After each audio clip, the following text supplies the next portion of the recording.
ہم فضیلت الشیخ سید معراج ربانی صاحب حفظہ اللہ کے تہہ دل سے شکر گزار ہیں، جنہوں نے ہماری سلفیت سیمینار کو سراہتے ہوئے سیمینار کی اہم موضوعات پر مفید کلپس تیار کی۔ جزاہ اللہ خیرہ۔ سیمینار کی مزید معلومات کے لیے دیکھیں www.qsep.com۔ اجتہادی مسائل میں اجتہاد کے سبب پیدا ہونے والا اختلاف در حقیقت اختلاف نہیں ہے۔ اس سلسلے میں شیخ محمد بن عثیمین رحمہ اللہ سے پوچھا گیا کہ نجات یافتہ یا فرقہ ناجیہ یا وہ جماعت جو جنتی جماعت کہلاتی ہے، جنت میں جانے والی ہے، اس کی نمایاں خصوصیات کیا ہیں، اور کیا ان خصوصیات میں کمی انسان کو نجات یافتہ جماعت سے خارج کر دے گی؟ یہ ایک سوال شیخ محمد بن عثیمین رحمہ اللہ سے کیا گیا تو فضیلت الشیخ رحمہ اللہ نے جواب میں ارشاد فرمایا کہ فرقہ ناجیہ یعنی نجات یافتہ جماعت کی نمایاں خصوصیت عقیدہ، عبادات، اخلاق اور معاملات میں نبی کریم صلی اللہ علیہ وسلم کے منہج کو لازم پکڑنا ہے۔ چنانچہ ان چاروں امور میں آپ فرقہ ناجیہ کو نمایاں پائیں گے۔ عقیدے میں فرقہ ناجیہ کو آپ کتاب اللہ اور سنت رسول اللہ سے ثابت اللہ عز و جل کی الوہیت، ربوبیت اور اسماء اور صفات میں توحید خالص پر پختگی سے گامزن پائیں گے۔ اسی طرح عبادات میں بھی جنس، صفت، مقدار اور زمان و مکان ہر اعتبار سے فرقہ ناجیہ کو آپ نبی کریم صلی اللہ علیہ وسلم کے منہج کا مکمل طریقے سے التزام کرنے والا اور اس کے اوپر عملی طور سے گامزن پائیں گے۔ چنانچہ آپ ان کے ہاں اللہ کے دین میں کوئی بدعت نہیں پائیں گے، بلکہ وہ اللہ عز و جل اور رسول گرامی صلی اللہ علیہ وسلم کے ساتھ انتہائی ادب اور احترام کا مظاہرہ کرتے ہیں۔ کسی قسم کی غیر مشروع عبادت کا اضافہ کر کے اللہ اور اس کے رسول سے آگے بڑھنے کی کوشش نہیں کرتے اور نہ ہی کسی کو بڑھنے دیتے ہیں۔ اسی طرح حسن اخلاق میں بھی آپ انہیں دوسروں سے ممتاز پائیں گے، جیسے مسلمانوں کے لیے خیر خواہی، کشادہ دلی، خوشروئی، عمدہ گفتگو، کرم، سخاوت، شجاعت، بہادری اور اس کے علاوہ اور دیگر عمدہ اخلاق و عادات عام مسلمانوں کے ساتھ ان کے آپ دیکھیں گے۔ اسی طرح معاملات میں بھی آپ انہیں دیکھیں گے کہ وہ لوگوں کے ساتھ سچائی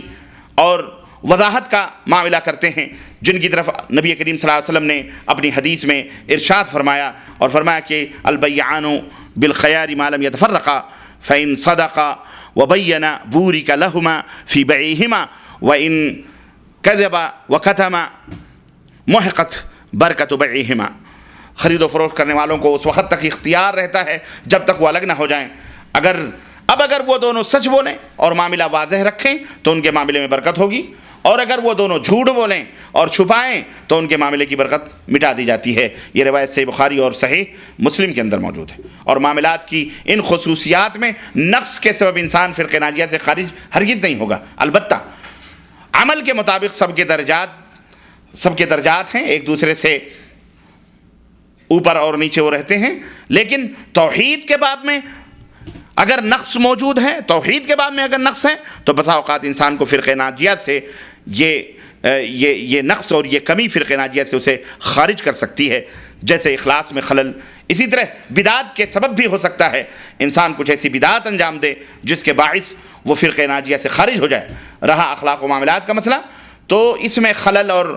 کمی کے سبب انسان فرقہ ناجیہ سے خارج نہ ہوگا، البتہ اس کے مرتبے اور اس کے رتبے اور مقام میں ضرور کمی واقع ہو جائے گی۔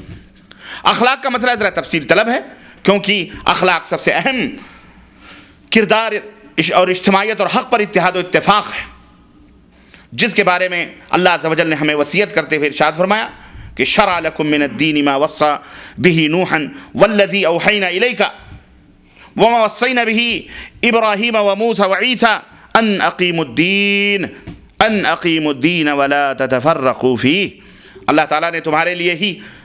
دین مشروع کیا ہے جس کی اس نے نوح علیہ السلام کو وصیت فرمائی تھی، اور جس کی ہم نے آپ کی طرف وصیت کی ہے، اور جس کی ہم نے ابراہیم، موسیٰ اور عیسیٰ علیہ السلام کو وصیت فرمائی ہے کہ دین کو قائم رکھو۔ یعنی اس میں ولا تتفرقوا فیہ، اس میں فرقہ نہ ہو جاؤ۔ سورہ شورى آیت نمبر 13۔ نیز اللہ عز و جل نے خبر دی ہے کہ جنہوں نے اپنے دین کو ٹکڑے ٹکڑے کر لیا اور گروہوں میں وہ بٹ گئے، محمد صلی اللہ علیہ وسلم ان سے بری ہیں۔ چنانچہ ارشاد باری تعالیٰ ہے، اللہ تبارک و تعالیٰ کا فرمان ہے کہ ان الذین فرقوا دینہم وکانوا شیئا لست منہم فی شیء، کہ بے شک جنہوں نے اپنے دین کے ٹکڑے ٹکڑے کر لیے اور گروہوں میں بٹ گئے، آپ صلی اللہ علیہ وسلم کا ان سے کوئی تعلق نہیں۔ سورہ انعام آیت نمبر 159۔ چنانچہ اجتماعیت اور دلوں کا اتحاد فرقہ ناجیہ اہل سنت والجماعت کی اہم ترین خصوصیات میں سے ہے۔ لہذا جب اجتہادی مسائل کے باعث ان میں کوئی اختلاف پیدا ہوتا ہے تو وہ آپس میں ایک دوسرے کے ساتھ حقد و عداوت اور بغض و عناد سے نہیں پیش آتے، بلکہ عملی طور پر باہم اختلاف ہونے کے باوجود بھی وہ ایک دوسرے کو بھائی بھائی سمجھتے ہیں۔ یہاں تک کہ ایک شخص ایسے امام کے پیچھے بھی نماز پڑھنے کو جائز سمجھتا ہے جس کے بارے میں اس کا خیال ہے کہ وہ بے وضو ہے، جبکہ امام کا خیال ہے کہ وہ باوضو ہے۔ مثلا ایک شخص ایسے امام کے پیچھے نماز پڑھتا ہے جس نے اونٹ کا گوشت کھایا ہے اور اس کا خیال ہے کہ اس سے وضو نہیں ٹوٹتا، جبکہ مقتدی کا خیال یہ ہے کہ اس سے وضو ٹوٹ جاتا ہے، اس کے باوجود اس کا عقیدہ یہ ہے کہ اس امام کے پیچھے اس کی نماز درست ہے۔ جبکہ اگر اس حال میں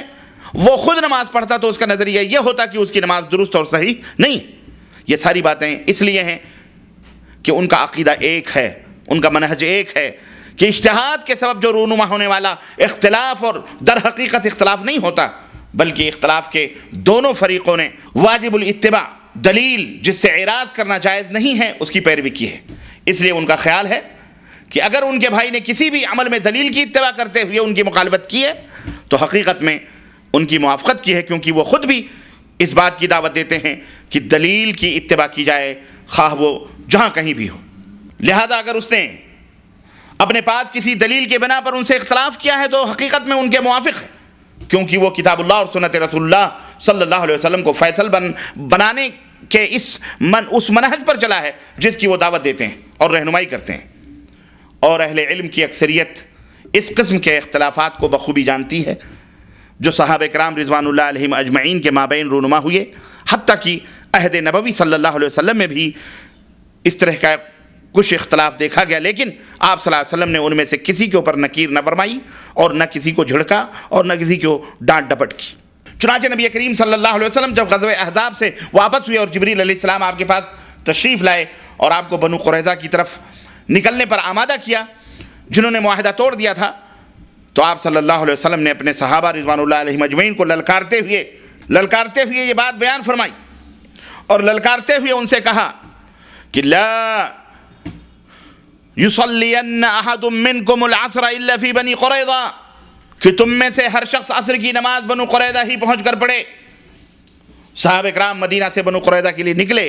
اور راستے ہی میں صلاۃ عصر کا وقت ہو گیا، چنانچہ بعض لوگوں نے نماز مؤخر کر دی اور بنو قریظہ پہنچ کر وقت نکل جانے کے بعد پڑھی، کیونکہ نبی کریم صلی اللہ علیہ وسلم نے فرمایا تھا کہ تم میں سے ہر شخص عصر کی نماز بنو قریظہ پہنچ کر ہی پڑھے۔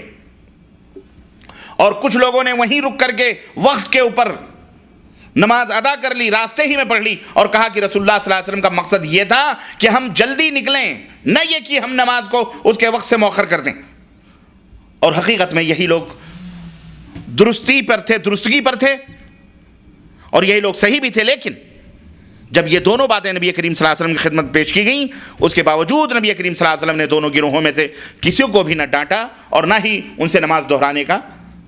آپ صلی اللہ علیہ وسلم نے فیصلہ صادر فرمایا، اور نہ ہی اس نص کے سمجھنے میں اختلاف کے سبب کسی کو کسی سے بغض و عناد اور